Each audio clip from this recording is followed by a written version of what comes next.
এবার আর শুধু আমেরিকার প্রেসিডেন্ট ডোনাল্ড ট্রাম্পকেই নয়, নিউ ইয়র্কের নতুন মেয়র জোহরান মামদানি মুশকিলে ফেলে দিলেন ভারতের প্রধানমন্ত্রী নরেন্দ্র মোদীকেও।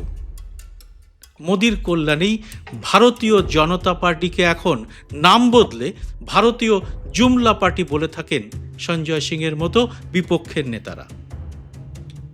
আর জুমলা শব্দটা উচ্চারিত হলেই আম ভারতীয়র চোখের সামনে ভেসে ওঠে একটাই নাম, নরেন্দ্র মোদী।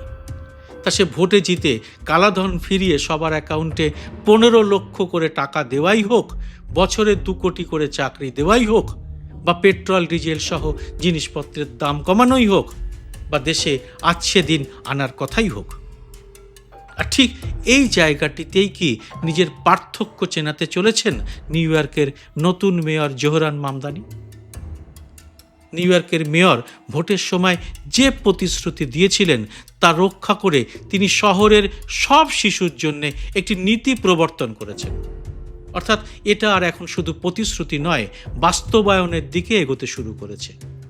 একই সঙ্গে তিনি শহরের গরিব মানুষের আবাসন সমস্যার সমাধানে একের পর এক পদক্ষেপ করে চলেছেন। আর তিনি মুখে বলছেন মিথ্যে প্রতিশ্রুতি দিয়ে ক্ষমতা দখলের দিন শেষ, এবার দেখতে পাবেন প্রতিশ্রুতি পূরণের নতুন রাজনীতি। আজকের এই এপিসোডে নিউ ইয়র্কের নতুন মেয়রের কাজের ধারা, নিজের দেওয়া প্রতিশ্রুতি এবং তা রক্ষা করা নিয়েই আলোচনা করব। মামদানি কিভাবে প্রথম রাতেই বিড়াল মারার মতো জুমলাতন্ত্রের বিরুদ্ধে নিজের বুলডোজার চালানো শুরু করে দিলেন তার কথাই বলবো। অন্যদিকে চাইল্ড কেয়ারের মতো অসামান্য এক উদ্যোগকে কিভাবে নষ্ট করে দিয়েছে মোদী সরকারের দৃষ্টিভঙ্গি, সে কথাও আলোচনা করব। বিশ্লেষণ করব নরেন্দ্র মোদীর রাজনীতির সঙ্গে মামদানির এই প্যাটার্নের তফাৎটা কোথায়। ভিডিওটি পুরোটা দেখে ভালো লাগলে লাইক ও শেয়ার করে আরও মানুষের কাছে পৌঁছে দেবেন। আপনার এই ছোট্ট কাজটি কিন্তু আমার এই ভিন্ন ধারার চ্যানেলটির প্রচার এবং প্রসারে সাহায্য করবে। আর সেই সঙ্গে চ্যানেলটি সাবস্ক্রাইব করে নোটিফিকেশন বেলটিও চালু করে রাখতে ভুলবেন না।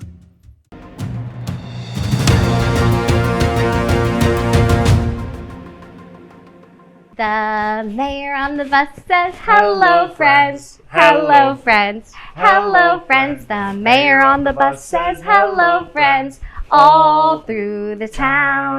The money on the bus goes clink, clink, clink. নমস্কার, সবাইকে স্বাগত। আমি সুব্রত বসু। প্রথমেই বলি মামদানির ছোট্ট একটা ঘোষণার কথা। দেখুন সেই ভিডিওটি। The days of empty promises are over. This investment will allow us to make childcare for 3-year-olds truly universal in New York City. আর এতেই দুই দেশের দুই রাজনীতিকের তুলনার একটা জায়গা তৈরি হয়ে গেছে।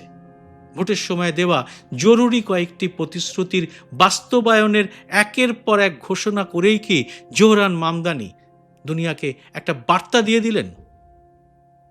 আমরা বরং দুনিয়া ছেড়ে এবার দেশের প্রেক্ষিতেই বিষয়টা দেখে নিই। কারণ 12 বছর আগে প্রতিশ্রুতির বন্যা বইয়ে মানুষের ভোট নিয়েছিলেন মোদী।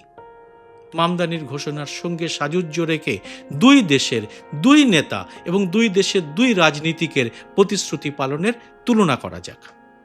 আপাতত চাইল্ড কেয়ার বা শিশুদের নিয়ে নীতির কথাই বলা যাক। দুই দেশ দুই ছবি, প্রতিশ্রুতির বাস্তবায়ন বনাম জুমলা সংস্কৃতির। নিউ ইয়র্কের উদাহরণ প্রথমেই দেওয়া যাক। জোহরান মামদানি ভোটের সময় প্রতিশ্রুতি দিয়েছিলেন সব শিশুর যত্ন ও শিক্ষা নিশ্চিত করতে হবে। আর মেয়র পদে শপথের কয়েকদিনের মধ্যেই মামদানি নিউ ইয়র্কের সব শিশুর জন্য একটি চাইল্ড কেয়ার নীতির ঘোষণা করলেন। নিজের এক্স হ্যান্ডেলে তার কিছুটা জানিয়েওছেন তিনি। মামদানির ঘোষণার অর্থ নিউ ইয়র্কের চাইল্ড কেয়ার নীতিতে কোনো অতিরিক্ত কাগজপত্র, অভিভাবকদের পরিচয়পত্র বা অর্থনৈতিক যোগ্যতার শর্তই নেই। এর মূল উদ্দেশ্য একটাই, তা হলো সব শিশু যেন সুরক্ষিত এবং শিক্ষিত হয়। তিনি বলছেন কে কোন দেশ থেকে এসেছে তা দেখার দরকার নেই, তারা অভিবাসী কিনা তাও দেখার দরকার নেই। নিউ ইয়র্কের প্রতিটি শিশুই আমাদের শিশু। তারা আমাদের এই শিক্ষা এবং বিনামূল্যের খাবার সহ এই নীতির সমস্ত সুবিধা পাবে। মানে মোদ্দা কথাটি হলো কোনো শিশুকে কাগজ দেখাতে হবে না। মানে কি? মানে ট্রাম্পের অভিবাসী নীতির মুখে একটা বড় থাপ্পড়। আর সুদূর ভারতে তার অভিঘাতটাও ঠিক কোথায় গিয়ে পড়ল? এই মুহূর্তে বাংলা সহ গোটা দেশের নাগরিকরা ভোটার তালিকায় নাম কাটা যাওয়ার আতঙ্কে কাগজ জোগাড় করার জন্য ছোটাছুটি করছেন। এই বাংলাতেই মোট 7 কোটি ভোটারের মধ্যে 1 কোটির মতো মানুষকে ডাকা হয়েছে কাগজ দেখানোর জন্য। মানে প্রতি 7 জনের 1 জন এখন কাগজ দিয়ে প্রমাণ করবেন যে তিনি এই দেশেরই মানুষ। তাতে আপনি আমি সবাই আছি। গরিব প্রান্তিক শ্রেণীর মানুষ কাগজ দেখাতে না পারলে তার নাম ভোটার তালিকা থেকে ঘচাংফু। তারপরে কি হবে তা সবারই অজানা। খোদ অমিত শাহের কথায় 3D হবে, ডিটেক্ট, ডিলিট এবং ডিপোর্ট। মানে প্রথমে চিহ্নিত করা হবে, তারপরে তার নাম ডিলিট করা হবে, আর তারপর তাকে দেশ থেকে তাড়ানো হবে। তবে শুধু ভোটারদেরই তো নয়, মোদি যোগীর ডবল ইঞ্জিন সরকার এখন খোদ শঙ্করাচার্য স্বামী অভিমুক্তেশ্বরানন্দকে কাগজ দিয়ে প্রমাণ করতে বলছে যে তিনি আসল শঙ্করাচার্য। এ নিয়ে করা আমার ভিডিওটির লিংক ডেসক্রিপশন বক্সে গিয়ে দেখে নিতে পারেন। কিন্তু শিশুর দেখভাল বা চাইল্ড কেয়ারের বিষয়টি কি ভারতে খুব নতুন? আজ থেকে প্রায় 50 বছর আগে 1975 সালে ইন্দিরা গান্ধীর আমলে এটা শুরু হয়েছিল। কি কি লক্ষ্য ছিল সেই নীতির? 1. 6 বছরের মধ্যে যাদের বয়স এমন শিশুদের পুষ্টি এবং স্বাস্থ্যের সুরক্ষা দেওয়া হবে। 2. অন্তঃসত্ত্বা এবং বাচ্চাকে দুধ খাওয়ান এমন মায়ের যত্ন নেওয়া হবে। আর 3. শিশুদের প্রাথমিক শিক্ষা দেওয়া হবে। 4. অপুষ্টি এবং শিশু মৃত্যুর হার কমিয়ে আনা হবে। মানে ভারতের মতো গরিব দেশের নীতি নির্ধারকরাও কিন্তু প্রথম থেকে বিষয়টি উপেক্ষা করেননি। আপনাদের মধ্যে যারা আমাদের বয়সে পৌঁছেছেন তারা মনে করে দেখুন, তখন থেকেই দেশের স্কুলে স্কুলে টিকা, গ্রামে গ্রামে প্রাথমিক স্কুল তৈরির কাজ শুরু হয়ে যায়, যার সুফল কিন্তু আমরা সবাই পেয়েছি। পরে এই নীতি আরো বিস্তৃত হয়, বরাদ্দ বাড়ে। শুরুর দিকে অঙ্গনওয়াড়ি কেন্দ্রগুলোর কাজ ছিল সীমিত, সময়ের সঙ্গে সঙ্গে এর পরিধি বাড়ে। 1975-80 সালের মধ্যে পরীক্ষামূলকভাবে এই কাজ দেশের কয়েকটি জেলায় শুরু হয়ে যায়। এর মূল ফোকাস ছিল পুষ্টিকর খাদ্য বিতরণ। পরে 90-এর দশকে এটা সারা দেশে বিস্তৃত হয়। টিকাকরণ, স্বাস্থ্য পরীক্ষা, রেফারেল পরিষেবা ইত্যাদিকে এর সঙ্গে যুক্ত করা হয়। প্রত্যেকটা শিশুকে প্রাথমিক শিক্ষার অন্তর্ভুক্ত করা হয়। আর 2000 সালের পরে মাতৃত্বকালীন স্বাস্থ্য, কন্যা শিশু উন্নয়নের উপরেও জোর দেওয়া হয়। সচেতনতা বাড়ানোর কাজ শুরু করা হয়। স্বাস্থ্য, পরিচ্ছন্নতা, পরিবার পরিকল্পনা ইত্যাদি কাজও শুরু হয়। সঙ্গে জুড়ে দেওয়া হয় মিড ডে মিলের মতো যুগান্তকারী এক ধারণাকে। অঙ্গনওয়াড়ি কর্মী এবং সহায়িকারা গ্রাম ভিত্তিক চাইল্ড কেয়ার সিস্টেমের মেরুদণ্ড হয়ে ওঠেন। অনেকেই প্রশ্ন তুলতে পারেন, এটা কি পুরোপুরি সফল হয়েছে? এর মধ্যে কি চুরি বা দুর্নীতি ছিল না? অবশ্যই ছিল, কিন্তু তার মধ্যে থেকেই দেশে সফলভাবে পোলিও দূরীকরণ হয়েছে। আমাদের পরের প্রজন্মরা ছোট থেকে বিনামূল্যে একেবারে উচ্চশিক্ষা পর্যন্ত পেয়েছে। যেখানে আমি আপনি আজ দাঁড়িয়ে আছি তার অনেকটাই কিন্তু এই সব ভাবনারই ফল। কিন্তু মোদী সরকারের আমলে কি হচ্ছে? আগের মতোই বাজেট বরাদ্দ কি বাড়ছে? এর পরিধি কি আরো বাড়ানো হচ্ছে, নাকি অর্থ যাচ্ছে কেবল প্রচারে?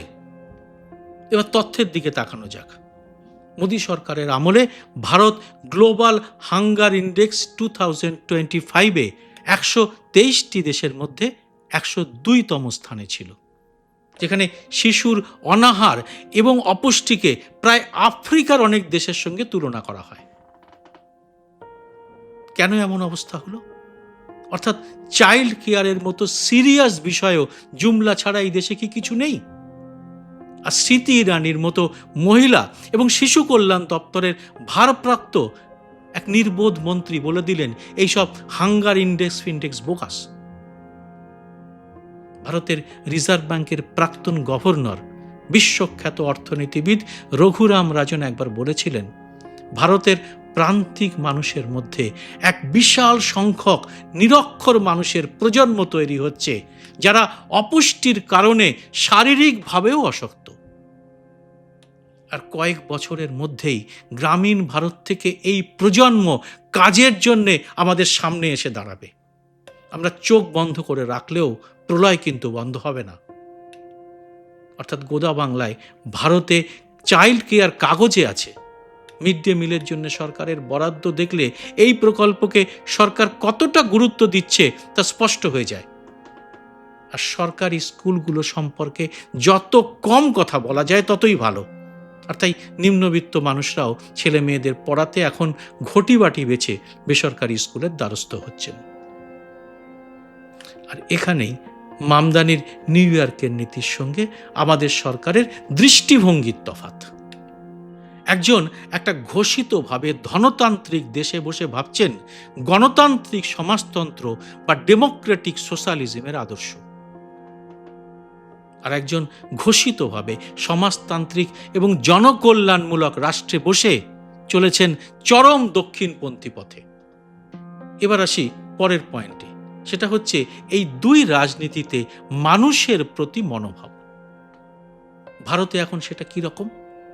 এক কথায় সমস্ত মানুষকে ত্রস্ত করা, আতঙ্কের প্রতীক বুলডোজার চালানো, আর মানুষকে হেয় প্রতিপন্ন করার এক রাজনীতি।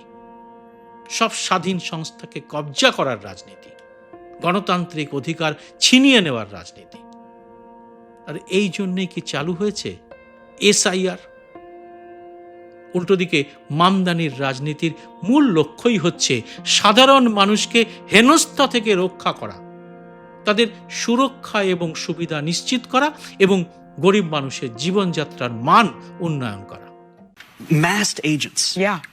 You know, I am trying to inspire amongst New Yorkers a sense of faith and belief in what government can do. And it's very hard to do that when they look at masked agents and see them as another face of a similar government. Yeah. Because then they ask themselves, am I supposed to trust or am I supposed to fear? And what we want is for New Yorkers to be able to look to government as a place to solve their problems, not as a place that creates their problems. উদাহরণ সামনেই, এক ঘোষণাতেই মামদানি জানালেন শিশু, প্রবীণ, দরিদ্র পরিবার সবাই নীতির সুবিধাভোগী। নিউ ইয়র্কের মুসলিম, ইহুদি, হিন্দু, খ্রিস্টান, কোনো ধর্ম তো দূরের কথা, কোনো সামাজিক বা অর্থনৈতিক ভেদাভেদও এক্ষেত্রে দেখা হবে না। মানুষের হ্যারাসমেন্ট বা প্রশাসনিক জটিলতা কমানোই তার প্রধান লক্ষ্য। আর এই সব কাজে টাকা আসবে কোথা থেকে? টাকা আসবে ধনী বা অতি ধনীদের উপর বাড়তি কর বসিয়ে। আর ভারতের রাজনীতিতে নজরদারি বা হ্যারাসমেন্ট যেন এখন একটা হাতিয়ার হয়ে দাঁড়িয়েছে। উদাহরণ চাই, শুধু আমি আপনি নন, শঙ্করাচার্যকে কাগজ দেখানোর নির্দেশ দেওয়া হচ্ছে। বীর চক্র পাওয়া অ্যাডমিরাল অরুণ প্রকাশ, ভারতরত্ন অমর্ত্য সেন, নেতাজি সুভাষচন্দ্র বসুর পরিবারের মানুষদেরও একই ধরনের পরীক্ষার সম্মুখীন হতে হচ্ছে। আর এর মধ্যেই অসমের মুখ্যমন্ত্রী হিমন্ত বিশ্ব শর্মার প্রকাশ্য দাবি, মুসলিমদের বিরুদ্ধে ফর্ম 7 দাখিলের মাধ্যমেই হ্যারাসমেন্ট চালানো হচ্ছে পরিকল্পিতভাবে। তার মানে রাজনীতি আর মোদির জনকল্যাণ নীতি নয়, জন উৎপাতের এক হাতিয়ার। মামদানির সঙ্গে কোনো গদি মিডিয়া নেই, তার নেই ডবল ইঞ্জিন সরকারও, অর্থাৎ লড়াইটা অনেক কঠিন। কিন্তু তা সত্ত্বেও এভাবে নিজের প্রতিশ্রুতি একের পর এক পালন করে চললে তার ফল কি পড়বে গোটা বিশ্বে এবং ভারতের এই জুমলা সরকারের উপরে? উত্তর দেবেন আপনারা কমেন্ট বক্সে। জয় হিন্দ, সত্যমেব জয়তে।